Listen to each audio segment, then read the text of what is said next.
The gut is connected to the rest of our body, including our skin, and the foods that we eat can have a big impact. The gut microbiome is a collection of trillions of microorganisms living in our digestive system.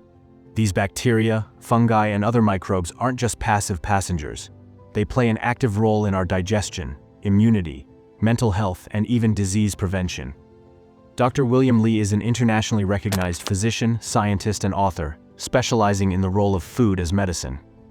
In addition to his medical achievements, Dr. Li is a New York Times bestselling author. His book, Eat to Beat Disease: The New Science of How Your Body Can Heal Itself, has been widely acclaimed. Recently, he released another book titled Eat to Beat Diet: Burn Fat, Heal Your Metabolism, and Live Longer, further expanding on his insights into health and wellness. The microbiome, our healthy gut bacteria in our immune system, because we've got 37 trillion bacteria in our body, just about as many bacteria as human cells.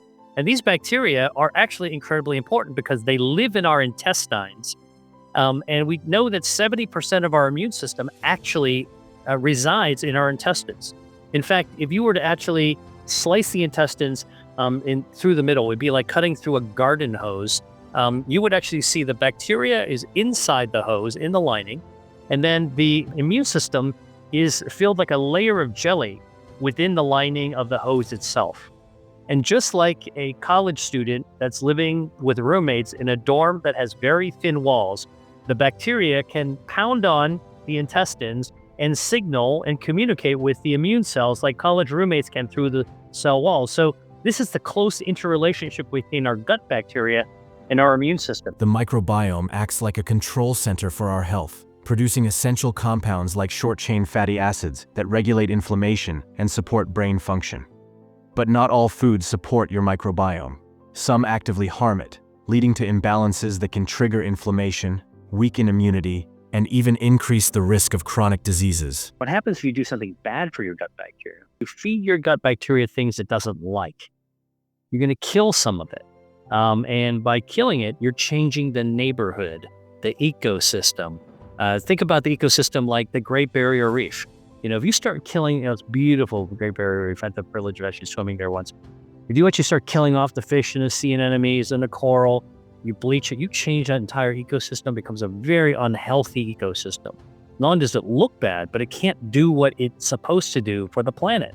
And that's the same thing that happens in our gut bacteria when we feed it bad things. So what are some bad things? Extra sugar, added sugar, you overload it. Your gut bacteria really doesn't like that. Refined sugars. Refined sugars, found in candies, baked goods, sugary drinks, and processed snacks, are a major disruption of gut health. These sugars serve as a quick fuel source for harmful gut bacteria, allowing them to multiply and dominate the microbiome. This leads to a condition known as dysbiosis, where the balance between beneficial and harmful bacteria is disrupted. Dysbiosis can weaken the gut lining, increasing its permeability, often referred to as leaky gut. This allows toxins and undigested food particles to enter the bloodstream, triggering inflammation throughout the body. Moreover, high sugar intake has been linked to reduced microbial diversity, which is essential for maintaining a resilient and healthy microbiome. Over time, this imbalance contributes to digestive issues, weakened immunity, and even chronic diseases such as diabetes and obesity. Replacing refined sugars with natural alternatives like fruits can help nourish beneficial bacteria and restore gut health. Artificial sweeteners, okay, also not good. The synthetic ones, like stevia is okay, but artificial sweeteners mess up your gut bacteria. Artificial sweeteners. Artificial sweeteners, commonly found in diet sodas, sugar-free snacks, and low-calorie sweeteners, are marketed as healthier alternatives to sugar. However, their impact on gut health tells a different story. Compounds like aspartame, sucralose, and saccharin can disrupt the delicate balance of the gut microbiome. Studies reveal that artificial sweeteners reduce the diversity of beneficial bacteria while encouraging the growth of harmful strains, leading to a state of dysbiosis. One significant consequence is their effect on glucose metabolism.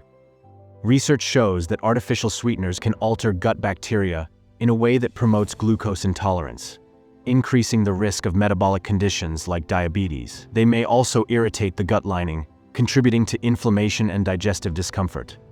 Although calorie-free, these sweeteners come with hidden costs to health.